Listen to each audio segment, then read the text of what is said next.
Sa malhayong baryo, may isang bahay na iniwasan ng lahat.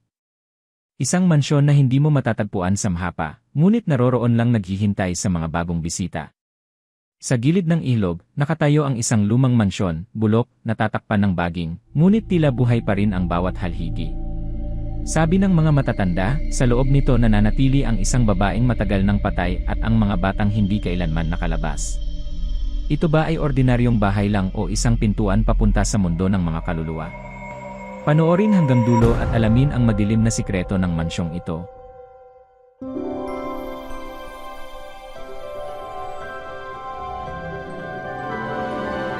I have a story, and this is the story is all about. Long, long time ago. Oh. Wait! Wait!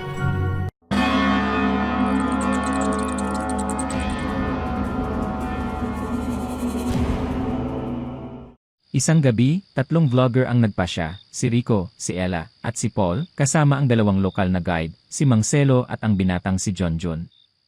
Layunin nilang mag-shoot ng 24 na oras overnight challenge sa loob ng abandonadong lumang mansyon sa gilid ng ilog sa baryong iyon. Views, fame at pera ang habol nila. Ngunit hindi nila alam, may kapalit ang kanilang paglalakas loob. Guys, ito na. The infamous abandoned mansion na sinasabi ng mga taga-baryo. Imagine the views kapag na-upload natin to sa channel natin. Rico, baka delikado to. Sabi ng mga tao, may mga hindi na nakalabas dito. Oh, come on, Ella. Haunted?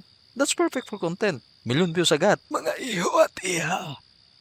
Hindi biro ang bahay na ito. May mga bata noon na pumasok dito. Hanggang ngayon, hindi na nakita. Kung ako sa inyo, huwag na natin ituloy ito. Guys, relax lang. We'll just stay for one night. Promise, safe lang ito. Sa pagpasok nila, bumungad ang mga lumang kagamitan. Lamesa na may pagkain tila bagong luto, mga laruan ng bata na nakakalat, at mga kortinang gumagalaw kahit walang hangin. Tahimik lang si Marcelo, ngunit halata sa kanyang mga mata ang takot. Diyos ko. Bakit parang may nakatira pa dito?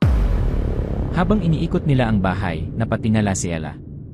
Sa dulo ng hagdan, may isang babae, nakaputi, mahaba ang buhok, at nakatingin lang sa kanila. Ngunit bago pa siya makapagsalita, naglaho ito. Naiwan lamang ang isang laruan na kusa pang gumagalaw. Hindi na nakapagsalita si Ella. Nanlamig ang kanyang katawan. At sa oras na yon, naramdaman nilang hindi sila nag-iisa. Sa ikalawang palapag, natagpuan nila ang isang lumang diary. Binasa ito ni Ella. May dumating na babae, siya raw ang aming bagong nanay. Pero tuwing gabi, pinapainom niya kami ng kakaibang gatas. Nahihirapan akong huminga. Lalong lumamig ang paligid. Sa kanilang harapan, unti-unting lumitaw ang mga batang multo. Mapuputla, luhaan, humihingi ng tulong. Ate, tulungan mo kami. Si Paul ay napaiyak, naunawaan ang kanilang pighati. Ngunit nang abutin niya ang kamay ng isa, bigla itong naglaho. Tumunog ang orasan ng 12:00. At mula sa dilim, bumaba ang babae. Maganda, nakaputi, mahaba ang buhok, ngunit nang ngumiti, lumabas ang kanyang matutulis na ngipin at namula ang kanyang mga mata. Siya ang ina ng mansyon. Ang aswang na kumitil sa lahat ng batang nanirahan dito. Ang taon na ito, hindi para sa mga buhay.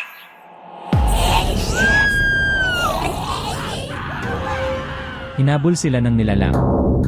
Ang mga sigaw ay bumasag sa katahimikan ng gabi. Si Junjun nadakma. At sa harap ng lahat, sinipsip ang kanyang laman loob. Si Marcelo, sugatan, humugot ng buntot ng Fagi at lumaban. Ngunit malinaw, hindi sila makakatakas maliban na lang kung masisira ang sumpa. Naalala ni Rico ang diary. Ang sumpa raw ay nakatahli sa lumang grandfather clock na tumigil sa oras ng ritual. Kailangan nila itong wasakin. Habang tumatakbo, sumugod ang aswang. Ang kanyang mga kuko ay halos dumampi sa balat nila. Ngunit si Paul naglakas loob. Hinarangan niya ang aswang. Sige na, sagin nyo na. Huwag nyo akong intindihin. Habang inaatake siya ng aswang, buong lakas na pinukpok ni Rico at Ella ang orasan. At sa wakas, bumigay ito. Malakas na dagundong, kasabay nito, ang aswang ay sumigaw at natunaw.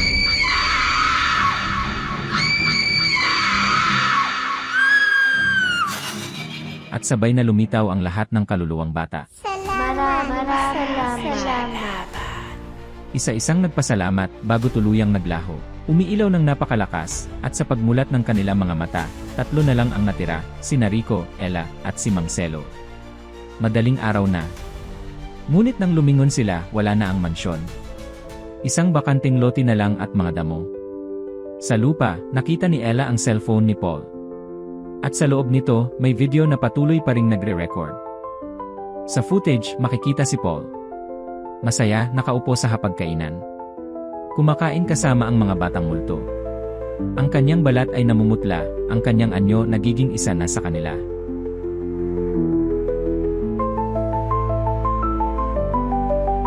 Ang mga bahay ay itinayo para shelter nating mga tao. Pero ang sabi ng mga matatanda sa amin na kapag daw pinabayaan mo na daw ito sa matagal na panahon, ito ay masira at posible daw ito ay maging tahanan na ng mga ibang elemento o maging kulungan o tirahan daw ng mga kaluluwang dala. Mga idol, thank you so much for watching.